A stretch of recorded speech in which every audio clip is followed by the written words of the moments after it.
Bonjour à tous, j'espère que vous allez bien. Si vous avez cliqué sur cette vidéo, c'est que vous vous demandez sûrement comment analyser ces parties efficacement. Alors moi je vais vous proposer, je vais vous partager ma méthode d'analyse de mes parties.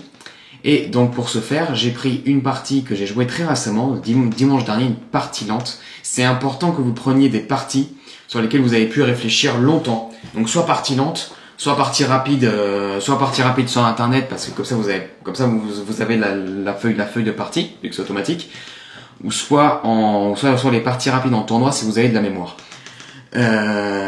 Et donc j'ai pris cette partie-là parce que je ne l'ai pas encore analysée avec l'ordinateur, et ça c'est très important parce que ma méthode s'appuie sur le fait de ne pas analyser avec l'ordinateur tout de suite pour pas être aveuglé par ces 50 milliards de coups d'analyse et ces barres d'évaluation qui sont plus ou moins blanches ou plus ou moins noires selon ce qu'on a envie de voir. Alors, comment faire ma méthode? Alors, pour l'instant, je vous apprends rien. Chaque partie se débute par une ouverture. Donc j'ai commencé par D4, j'avais les blancs. L'adversaire répond par D5, C4, 6, le gambit dame refusé, cavalier A6 et cavalier C3, et A6, le Magnus Queen's Gambit. Alors pour l'instant je passe un peu vite parce que je connaissais la théorie. J'ai joué C prend D5 parce que en fait les noirs avec A6 menacent D prend C4 suivi de B5. Par exemple si vous jouez cavalier F3, vous pouvez voir dans les bases de données que c'est un coup pas du tout populaire et qui donne un excellent taux de victoire pour les noirs, parce qu'en gros après D prend C, E3, B5, en fait vous êtes déjà moins bien avec les blancs. Donc c'est pour ça que si vous connaissez pas la théorie, ici il faut prendre. Puis on prend, et là j'ai joué une sous-ligne avec dame B3, mais je connaissais encore. Cavalier F6, défend le pion D5, fou G5, réattaque le pion D5 indirectement grâce au clouage. C6, défend, E4, un petit gambit qui est intéressant, parce qu'en gros, mon idée c'est de dévier, déjà c'est de mener au CE5, donc mon adversaire prend en E4, et l'idée c'est que j'ai dévié le pion D5 de la défense de la case C4 pour installer mon fou en C4 et taper sur la diagonale F7. Mon adversaire qui joue dame E7, je joue A4 pour éviter B5, parce que sinon mon fou se fait dégager, et donc j'ai perdu tout mon avantage de gambit. Et mon adversaire ici joue un coup que je ne connaissais pas, et c'est le premier moment important de la partie. Mon adversaire joue cavalier BD7. Alors, quand on connaît plus la théorie, c'est pas grave, hein, évidemment, on peut pas tout connaître, peut pas tout connaître par cœur, mais l'idée, c'est qu'après l'analyse de la partie, ce que je vais faire, c'est que je vais aller dans mon répertoire, le Magnus Queen's Gambit, et compléter mon répertoire, ajouter un petit peu plus de variantes avec le 9e coup, cavalier BD7. Je connaissais pas, donc c'est à partir de ce moment-là que j'ai commencé à réfléchir. J'ai joué cavalier GE2, qui est en fait un coup thématique, parce que l'idée c'est qu'on va essayer de récupérer le pion en E4 avec cavalier G3 et cavalier prend E4. Et mon adversaire qui joue H6, et donc là encore une fois c'est un moment important de la partie, et ensuite je vais accélérer mon analyse parce que ça sera pas très important pour vous, mais en gros ici H6, là j'ai un choix et je pense avoir fait une erreur. Dans la partie j'ai joué fou H4 et je vais mettre une erreur. Vous avez vu que je mets l'erreur en n'ayant pas mis la barre d'évaluation, parce que mon ressenti après fou H4, c'est que j'ai pu permettre à mon adversaire de jouer G5, fou G3, fou G7, et mon adversaire finalement arrive à développer son fou en F8, qui était bloqué par sa dame. Mon fou en G3 bloque mon cavalier en E2 pour qu'il aille sur la case G3, donc en fait ici je pense avoir très mal joué. Et donc à la place de H6, j'avais un petit peu regardé fou F4, que je mets aussi, mais après G5, je voyais pas trop la différence, parce que pour moi, j'étais obligé de jouer fou G3. Peut-être que je me trompe, mais l'idée principale, c'est de ne pas mettre l'ordinateur tout de suite. Et donc, là, après H6, j'aurais pu aussi regarder fou prend F6, qui est un coup forcé, que j'avais regardé dans la partie, donc là, je vais vous le mettre. Mais après cavalier prend F6, cavalier G3, là, je pense que mon adversaire aurait joué quelque chose comme G6, parce qu'il n'y a plus aucune raison qu'il s'affaiblisse les cases avec G5. Et là, j'aurais joué petit roc, fou G7, et maintenant j'aurais pris, parce que du coup, il y a le clouage, donc il peut pas prendre avec la dame. Et après prise pour libérer le fou, Petit roc, tour E1, ça j'avais vu, et j'étais pas sûr de moi si mon adversaire pouvait réellement le prendre le pion en D4.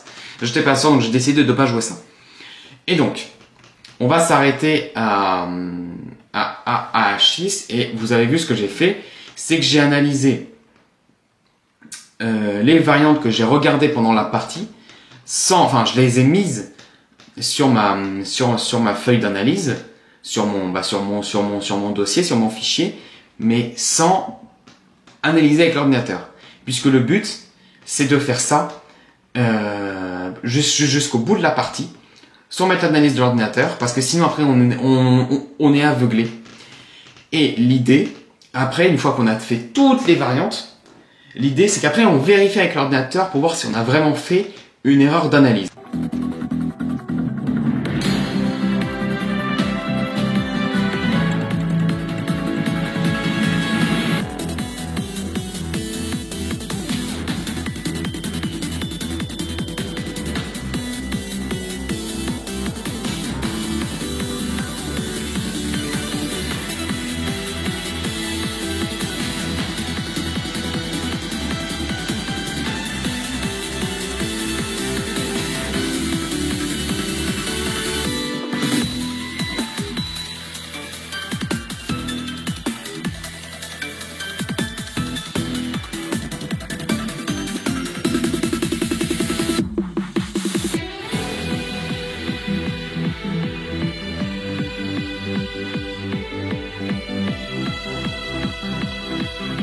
Ok, et donc maintenant que j'ai fini d'analyser ma partie par moi-même, en mettant toutes les variantes que j'ai regardées pendant la partie, maintenant je vais pouvoir allumer mon ordinateur. Alors, juste au début, bon, c'est l'ouverture, ça ne sert à rien.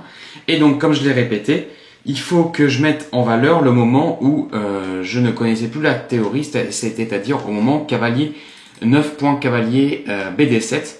Bon, je sais que je m'en souviendrai, mais vous pouvez mettre par exemple intéressant ou un autre signe pour bien vous souvenir que vous vous souvenez plus. Et donc moi je suis assez curieux de voir l'évaluation de l'ordinateur. Effectivement, H6 était le coup que je connaissais. Et lui m'a joué cavalier BD7. Et l'ordi indique déjà que j'ai un avantage de plus 1 quasiment, alors que j'ai un pion de moins. Ce qui est assez étonnant. Bon, j'ai joué cavalier G2, H6, et là, effectivement, j'ai pas bien joué. Là, vous regardez, plus 1 pour fou D2. Alors là, c'est vraiment pas évident. Par contre, fou D2, j'ai pas la ref, là. Ouais, non, là, fou D2, j'aurais jamais trouvé ça. Et donc, le coup que j'ai joué dans la partie, c'était fou H4. Et effectivement, c'est mauvais coup. Donc là, ça veut dire que j'ai bien fait mon analyse et que je me suis rendu compte de mon erreur. Vous voyez, je passe de plus 1 à égal, donc ça veut dire que fou H4 est vraiment une erreur. Mais par exemple, moi, j'étais plutôt tenté par fou F4 et je voyais pas la différence après G5 qui était le meilleur coup. Et là, faut rejouer fou D2. Ouais, ok, bon, c'est pas... Ouais, ok, va falloir que je travaille cette ligne du coup parce que le fou D2, j'avais pas du tout. D'accord, donc là, ça sera mon travail après l'analyse, c'est de voir les variantes d'ouverture après le thème avec le thème fou D2, le repli fou D2. Et juste, j'étais curieux de regarder fou prend F6 aussi. Et non, l'ordinateur ne valide pas. Il dit même que maintenant les noirs sont un peu mieux. Du coup, là, j'allais regarder cavalier G3, G6 par exemple. Ouais, j'avais bien analysé. Petit roc, fou G7.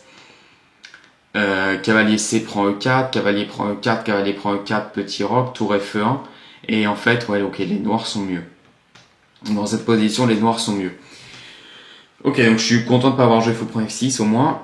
Et donc j'ai joué fou H4, erreur. Donc là, j'ai bien fait mon analyse. G5, fou G3, fou G7, H4. Faut regarder que je regarde pas trop la barre d'analyse. Hein, et je vais pas regarder à chaque fois qu'elle change de plus 0,1, plus 0,2. L'idée, c'est qu'à chaque coup où j'ai mis une évaluation, où j'ai mis une erreur, ou bon coup, excellent coup, imprécision, machin, l'idée, c'est de voir si j'ai eu raison pendant l'analyse par moi-même. Et donc là, après petit roc, j'avais dit que c'était une erreur, et en fait, c'est le meilleur coup de l'ordi. Pour moi, il fallait jouer G4 ici. Mais en effet, ça donnait trop la case F4. Ouais, ok. Bon, bah, mon adversaire a mieux joué que moi. Donc là, en fait, petit roc, c'est une erreur d'analyse. J'ai pris en G5, mon adversaire a repris, j'ai joué A5. Mon adversaire a joué C5, que j'ai trouvé le bon coup, c'est le meilleur coup de la position. Et là, j'ai joué tour D1. Et l'ordinateur aime pas beaucoup. L'ordinateur, enfin, ce qui est marrant, c'est que là, oui, non. L'ordinateur préfère Dame A3 ou D5. Alors D5, je l'aurais jamais joué à cause de cavalier E5, ça me semblait trop fort. Et en fait, il dit tour D1. Et il te dit tranquille, ça va. D'accord, ok. Bon, bah, ouais, c'est pas évident. Et du coup, ouais, Dame A3, ça me plaisait un peu plus déjà. Dame A3, il dit tour E8. Puis tour D1. Ok. Ok, intéressant. Donc c'est 5 bon coup, j'ai joué tour D1 qui est sûrement une imprécision. Donc là j'ai pas bien remarqué avec l'analyse par moi-même que tour D1 était une imprécision. C'est prendre D4. Et là il fallait jouer tour prendre D4. Alors là j'y avais pensé à tour prendre D4, mais ce qui me faisait peur c'était les découvertes sur ça. Moi j'avais peur donc de cavalier E5 qui bloquait la case D6 du coup. Et là fallait absolument prendre. Ouais, alors encore une fois, tu m'excuseras, Stockfish, mais c'est pas évident. Là, c'est cavalier D5 seul coup. Ouais, bon, ok, hein, c'est vraiment pas évident. Mais ok, donc là, pareil, j'ai pas vu que cavalier D4 cavalier prend D4 était une imprécision. Et là, j'ai mis cavalier C5, erreur. Moi, j'aurais préféré cavalier E5. Pour moi, avec les noirs, j'aurais joué cavalier E5. Et l'ordinateur mixe à peu près pareil. Enfin, vous voyez, plus 0,8, moins 0,8, moins 0,6, moins 0,6 maintenant. En fait, l'ordinateur, maintenant il dit que cavalier C5 est le meilleur coup, donc pour moi c'est pareil. Donc finalement là je me suis encore trompé. Et là Dame B6, seul coup, bien joué. Donc là j'ai pas mis le bon coup, mais franchement ça mérite. Mais pareil, j'ai encore fait une erreur d'analyse. J'aurais pu mettre Dame B6, bon coup. Et là mon adversaire a joué. Waouh, mon adversaire n'a que 2 coups dans ça. Bon, tour D8 c'était le coup que je regardais. Cavalier D3 aussi. Et ça me faisait pas peur cavalier D3. Alors peut-être que j'ai des tendances suicidaires, mais ça me faisait vraiment pas peur. Bon, ok. Par exemple sur cavalier D3, moi ce que je regardais c'était fou prend. Fou prend c'est mauvais. Apparemment pion prend, roi F1. Et après il me défonce avec cavalier E4. Ok. Ouais, enfin quand même je récupère mon pion. Ouais, ok. Bon, apparemment il me défonce quand même. Mais mon adversaire a joué cavalier FD7, qui est une erreur totale. Ok. Donc là, dans l'analyse, j'ai pas mis erreur, mais pourtant, c'est même une gaffe d'ailleurs. Et ici, ouais, j'avais regardé cavalier dame G6 dans la partie, mais j'ai pas joué ça. J'ai complètement loupé cavalier D5 d'ailleurs. J'ai plutôt joué cavalier F5 et j'ai mis une erreur. Bon, c'est pas le meilleur coup, mais c'est totalement correct aussi. Et mon adversaire a joué dame F6 et donc ça revient au même. Et là, pareil, j'ai encore loupé cavalier D5 pour faire le mat en E7. Ouais, bah là, ça gagne instant en fait.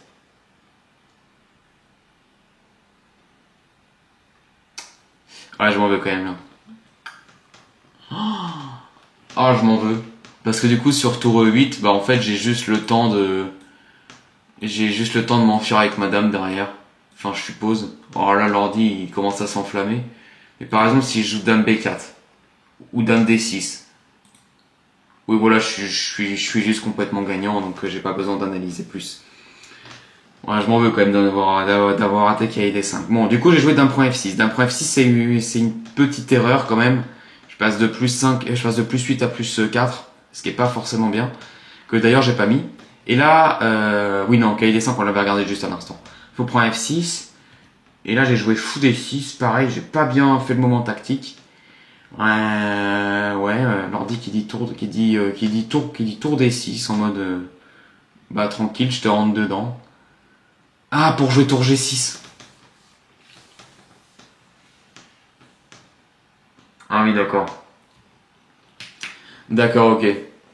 Ah, j'avais le thème avec dame G6, mais je l'ai pas eu avec tour G6, ok. Donc du coup, j'ai joué fou D6. Cavalier E3. Alors, l'ordi que c'est une gaffe totale. Il dit que c'est une gaffe totale. Pareil, là j'ai encore merdé. j'ai joué cavalier H6, bon c'est pas si mauvais.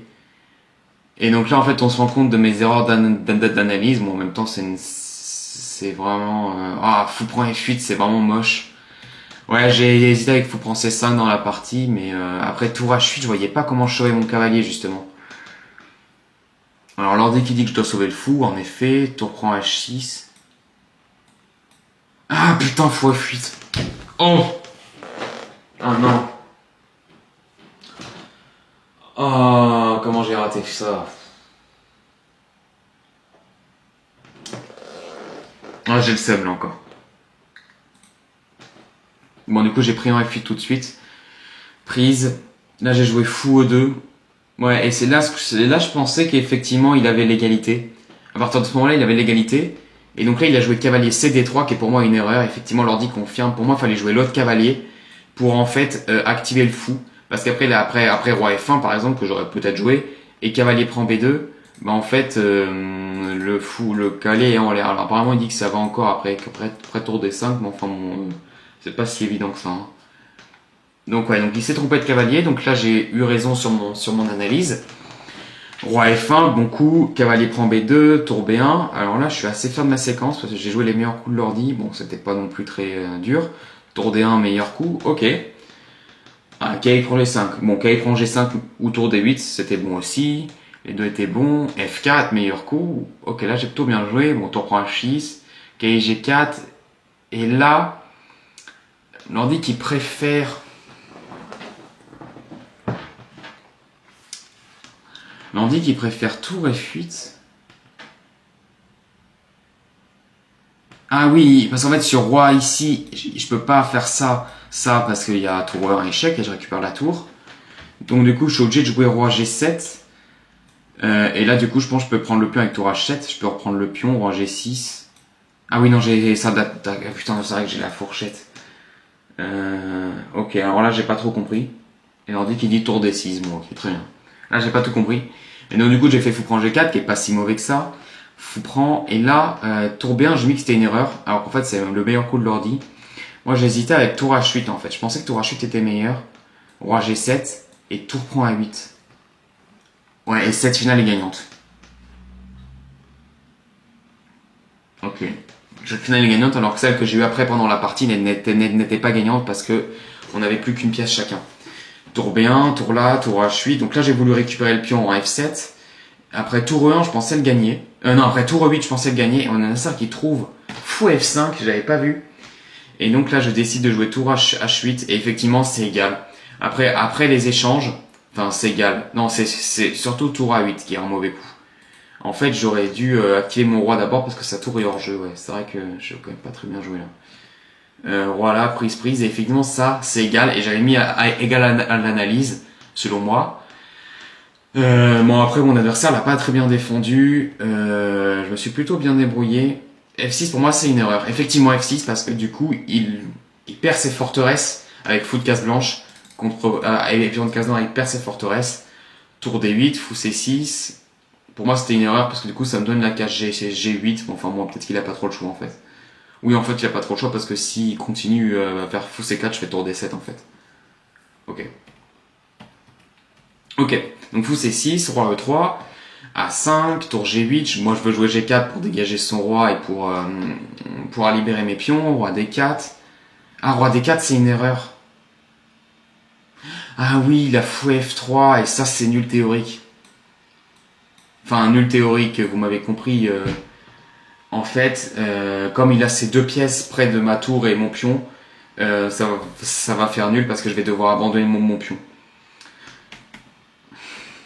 Ouais, là j'ai vraiment manqué de précision sur roi D4. B5, roi C5, donc pareil il rate ça. Et donc du coup c'est fou D7 là que l'erreur.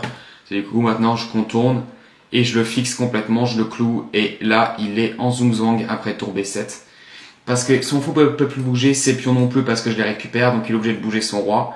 Et après roi D6, je gagne son fou en force. Bon il me l'a donné tout de suite avec A3, mais en gros sur fou C8, j'avais vu tour B8, roi là, et juste tour A8. Et pour moi, il était obligé de donner le pion, mais c'est vrai que tour prend B5, d'après il leur dit c'est bien aussi. Et donc mon adversaire qui Ici, joue A3 et je prends le pion parce que je connais mes finales. Et tour A7 qui gagne, seul coup qui gagne. Non, parce que j'ai des échecs. Mais ok.